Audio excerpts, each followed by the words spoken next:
आहे का कुणी घरात? याचा जाळ झाला मेल्याचा. सकाळी सकाळी भीक मागायला लाज नाही वाटत का? पुढची झाली बघ. ए बाबा, भीक मागायची तर माणसं पाहून तरी मागायची. त्याचे खायचे वांद्याचे काय तुला भीक देणार आहे?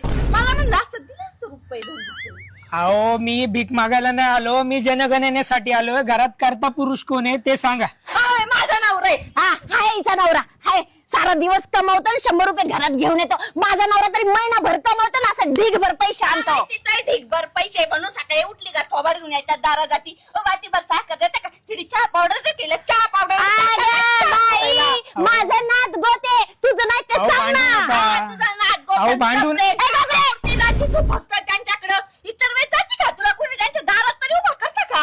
अगं दिवाळीला ढीगभर साड्या असतात माझ्या. तुला देतं का कोणी कपड्याचं? अरे शांत बसा. कळालं, घरात करता पुरुष नाही, करता स्त्रिया दिसल्या. चला तुमची नावं सांगा. मालिश कांता. ए, शांता मी शांता. ए, माझं नाव लिह कांता पहिलं. ए, अहो. घरातली मोठी सून मी आहे. मला अरे बघ. हो. असं नका म्हणून अरे लिहायचं. माझं पा- नाव लिह. अहो. माझं नाव लिह.